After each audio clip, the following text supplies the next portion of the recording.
is up, everybody? Welcome back to my channel. I'm back with another movie review. I'm probably not going to give much away. I'm sure a lot of people haven't seen this unless you're around my age.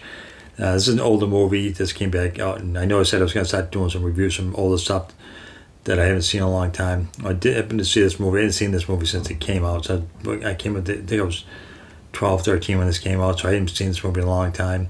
So a lot of it I forgot about. But before I get into it, if you're new to the channel, hit that like and subscribe. Hit that bell so you don't miss any future videos. And if you're a returning viewer, thanks for come back and check out some more of my stuff. With that being said, this is from 1986. This is called One Crazy Summer.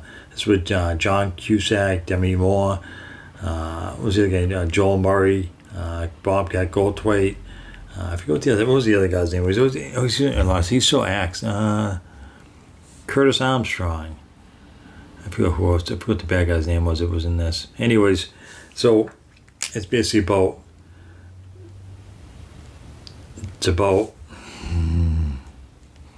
basically John Cusack's character, who's kind of like, he's kind of lost. He's a young kid in this movie. Not kid.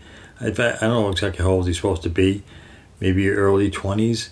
And he's trying to find love. Like, he thinks nobody's ever gonna want him. He's like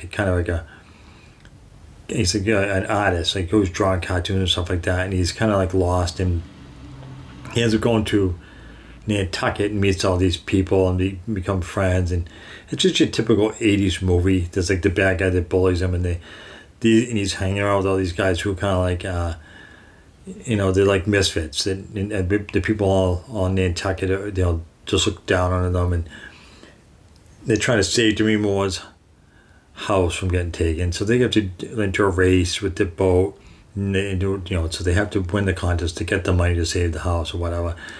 And the whole time they're trying to go against the bad guy who's trying to take the house. It's basically what it's about.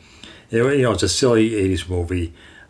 If you grew up in this time frame, there's a lot of parts you probably would think of they're funny. I watch it now, and some parts were really just kind of stupid. But I grew up in the 80s, so it makes sense to me. I did watch the whole thing again, and I did think it was very entertaining, even though it was like, mindless humor, just stupid humor. I did think it was still pretty funny, and it still kind of hold up, even though I haven't seen it in it's in 86, 30 years, roughly. So I don't know. I thought it was all right. If I had to give this a score of 1 out of 10. By today's standards, it would probably be like a 4 or 5 out of 10. But back then, I thought it was. I remember thinking of how great it was and how funny it was. It's not so much over time, but things change over time. Obviously, people's sense of humor is different. And back then, there was no computers or video games or cell phones. There's nothing like that. So it's your basic 80s like teen comedy movie from back then. But if you have a chance to check it out, this is currently on Roku. It's on the Roku channel. So if you have a Roku, you can watch it on there. I don't know if it's on anything else, but that's how I watched it, and it is free right now. So yeah, I think that's going to do it for now.